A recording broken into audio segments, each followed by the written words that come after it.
କେଉଁ ଜିଲ୍ଲାରେ ଅଳ୍ପ କେଉଁ ଜିଲ୍ଲାରେ ବ୍ୟାପକ କ୍ଷତି ହେଇଛି। 22ଟା ଜିଲ୍ଲାର 85 ଗୋଟି ବ୍ଲକ କ୍ଷତିଗ୍ରସ୍ତ ହେଇଛି। 15 ଗୋଟି ସହରାଞ୍ଚଳ କ୍ଷତିଗ୍ରସ୍ତ ହେଇଛି। 85 ବ୍ଲକରୁ 656 ଗ୍ରାମ ପଞ୍ଚାୟତ ଏବଂ 1458 ଗାଁ क्षतिग्रस्त होती।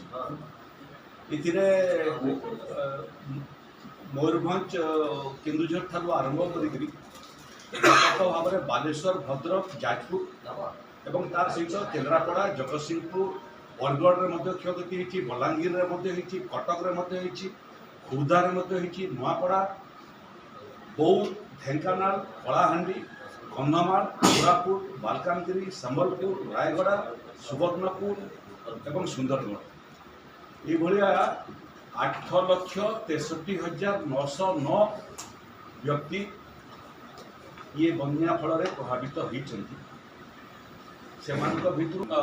कलेक्टर मान को निर्देश दिया जे जिमिति पानी कमी कमी जीव क्षयक्षतिर आकलन तेणु जो जो जगार पानी संपूर्ण भाव में निष्कासित हो गलानी से सबू जगार आज क्षयक्षति आकलन आरंभ हो।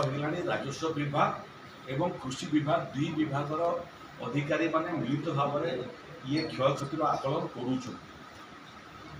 कैबिनेट मीटिंग में बाबद में व्यापक आलोचना होता एवं जोटा आम क्षतिपूरण राशि प्रदान कर ये क्रम विभिन्न रिलीफ सेंटर मैनेजमेंट प्रथम पर्यायर 26 कोटी टंका आम विभिन्न जिला को देती। जो हिसाब आसो से हिसाब अनुसार बाकी बकया पैसा जिला मान आम देवु से निर्देश होते पर्यंत संपूर्ण भाव में पानी निष्कासित न से अंचल रिलीफ सेंटर चलो सेटा 7 दिन हो 15 दिन हो कि तदूर्ध हो लोक सुरक्षित भाव में घर को फेरवा पर्यंत लोक जिते दिन पर्यंत रिलीफ सेंटर थे से रिलीफ सेंटर ऑपरेशनल हम लोक खाइबा पीवा सहित आनुषंगिक सुविधा सुजोग जोड़ी दिया पैकेज ताकू आम कहूँ जे STRF नॉर्म अनुसार आम घर क्षतिर क्षतिपूरण दौचु जोटा प्रकृति यदि संपूर्ण भाव में घर क्षतिग्रस्त होता 1,20,000 टंका पर्यंत देवार व्यवस्था अच्छी। आंशिक भाव में यदि पक्का घर क्षतिग्रस्त होता 6,500 टंका घर पिछा जदि कच्चा घर क्षतिग्रस्त हो आंशिक भाव में 4,000 टंका लेखा कुड़िया घर जदि क्षतिग्रस्त हो 8,000 टंका एवं गुहाल क्षतिग्रस्त होते 3,000 टंका लेखा क्षतिपूरण देवार व्यवस्था अच्छी।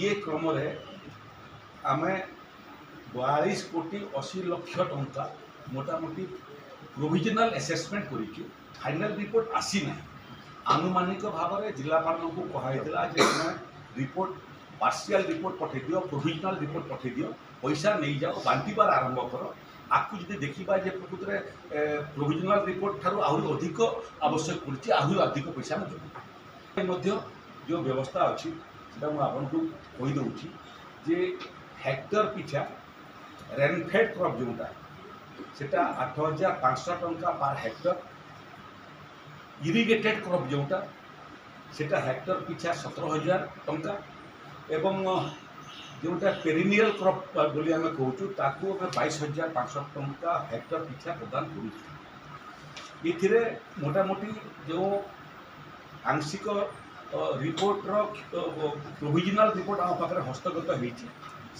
आम प्रथम पर्यायर 36 कोटी 98 लक्ष टंका आज आम विभिन्न जिला मान आवंटन करदेव।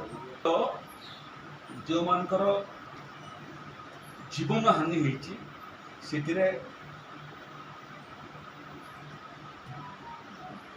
4 लाख टंका लेखा व्यवस्था STRF अच्छी। ये भितर जड़े ଅଗ୍ନିଶମ ବିଭାଗର କର୍ମଚାରୀଙ୍କର ମଧ୍ୟ ଦେହାନ୍ତ ହେଇଛି ବିଜୁଳି ତାର ଲାଗିଯିବା ଫଳରେ। ତାଙ୍କର ଯେଉଁ ଇନ୍ସୁରାନ୍ସ କଭରେଜ ଠାରୁ ଆରମ୍ଭ କରିକି ସରକାରୀ ଯେଉଁ ବ୍ୟବସ୍ଥା ସେ ବ୍ୟବସ୍ଥାରେ ମଧ୍ୟ ତାଙ୍କ ପଇସା ପ୍ରଦାନ କରିବା ପାଇଁ ବ୍ୟବସ୍ଥା ରେଡ଼ି ହେଇଗଲାଣି।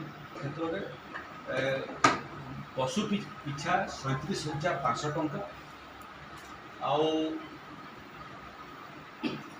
ଗ୍ରାଉଟ୍ ଏନିମାଲ ଯେଉଁଟା ତା ପାଇଁ 32,000 ଟଙ୍କା ସେଥିରେ ବାଛୁରୀ ଭଳିଆ ପ୍ରାଣୀ ପାଇଁ 20,000 ଟଙ୍କା ଏବଂ ଛେଳି ମେଣ୍ଢା ପାଇଁ 4,000 ଟଙ୍କା ଏଭଳିଆ ବ୍ୟବସ୍ଥା ଅଛି।